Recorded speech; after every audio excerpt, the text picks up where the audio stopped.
Assalamualaikum warahmatullahi wabarakatuh. Perkenalkan, nama saya Akiman. Saya dari kelas PAI 6A. Pada kesempatan kali ini saya akan memenuhi salah satu tugas mata kuliah soft skill, di mana tugas ini untuk tugas UAS, ujian akhir semester, di mana dosen pengampunya Ibu Herlina Pratiwi, MPD. Di mana pada kesempatan kali ini saya akan membawakan tentang leadership skill, di mana untuk leadership skill ini salah satu pengertian leadership skill bahwa seorang pelaksana hebat tidak serta menjadi pemimpin yang hebat. Kepemimpinan adalah skill yang artinya bisa diajarkan atau bisa dipelajari. Tetapi banyak di antara kita yang mungkin mengangkat pemimpin di dalam organisasi kita. Dulu pemimpin itu adalah orang-orang yang memang hebat sebagai orang operator, sebagai orang pelaksana. Menurut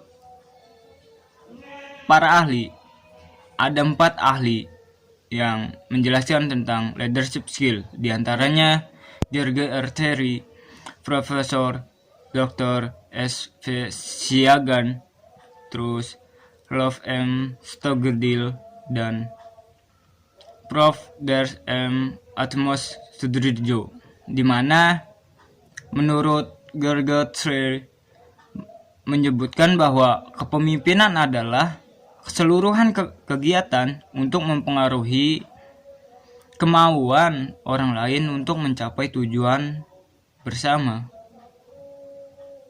Sedangkan menurut Robert Dubin bahwa kepemimpinan adalah aktivitas pemegang kewenangan dan pengambil keputusan di dalam organisasi. Nah, menurut Profesor Dr. Siagan menyebutkan bahwa kepemimpinan merupakan inti dari manajemen, karena kepemimpinan adalah motor bergerak bagi sumber daya manusia dan sumber daya alam lainnya. Sedangkan menurut Rolf M. Stogdill menyebutkan bahwa kepemimpinan adalah suatu proses mempengaruhi aktivitas kelompok dalam upaya permusyawaratan dan pencapaian tujuan bersama. Dan dikatakan kepemimpinan yang dikeluarkan VSIID Bandung mengemukakan bahwa kepemimpinan merupakan proses untuk mempengaruhi kegiatan seseorang atau sekelompok orang dalam upaya mencapai tujuan dalam suatu situasi tertentu. Dan menurut Profesor Dr. M.R. Atmo Sudirjo dalam bukunya Beberapa Pandangan Umum tentang Pengambilan Keputusan mengatakan bahwa kepemimpinan itu dapat dianggap sebagai penyebab kegiatan-kegiatan yang dilakukan oleh orang-orang dalam organisasi dianggap sebagai seni, kesanggupan atau teknik membuat orang-orang untuk mengikuti atau menaati apa yang dikehendakinya, dirumuskan sebagai kepribadian seseorang yang ingin dicontohkan oleh orang lain. Nah, untuk tipe-tipe kepemimpinan, diantaranya kepemimpinan klasik, di mana kepemimpinan klasik ini yaitu kepemimpinan yang ditandai oleh sifat dominatif, direktif, otoritif, dan para pengikut harus patuh atau taat melaksanakan perintah pemimpin dan tertutup pertanyaan. Jadi tidak ada sanggahan dalam kepemimpinan klasik ini. Selanjutnya itu kepemimpinan berdasarkan sifat pembawaan. Teori ini meyakini bahwa pemimpin itu dilahirkan, yang artinya pembawaan, bukan dipersiapkan atau dididik sifat. Pembawaan pemimpin meliputi kualitas jiwa, raga, dapat digunakan untuk membedakan pemimpin dan pengikutnya. Contohnya, sifat pembawaan misalnya, kecerdasan intelektual, tubuh yang gagah dan tinggi, kepercayaan diri yang tinggi, dan tinggi energi.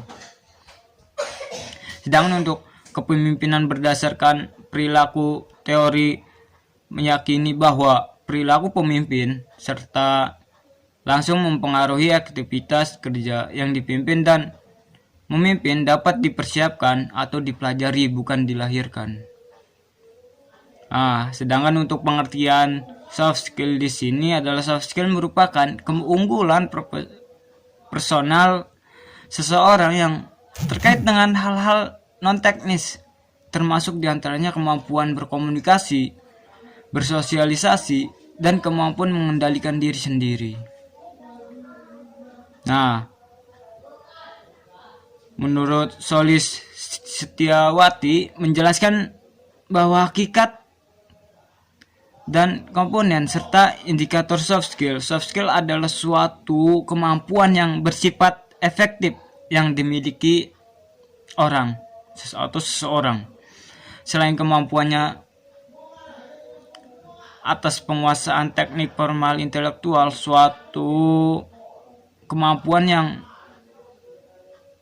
atas penguasaan teknik formal intelektual suatu bidang ilmu yang memudahkan seseorang untuk dapat diterima di lingkungan hidupnya dan di lingkungan kerjanya khususnya.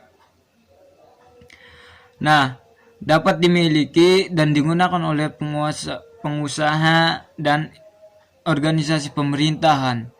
Inilah keunggulan dari soft skill.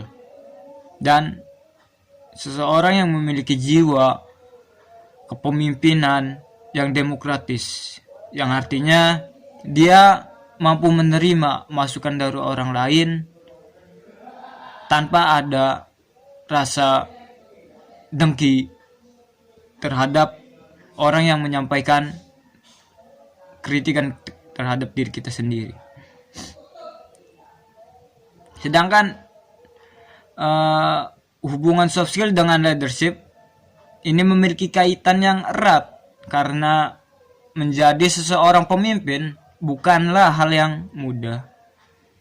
Jadi keterampilan teknis atau kecerdasan adalah hal yang mutlak dimiliki oleh seorang pemimpin.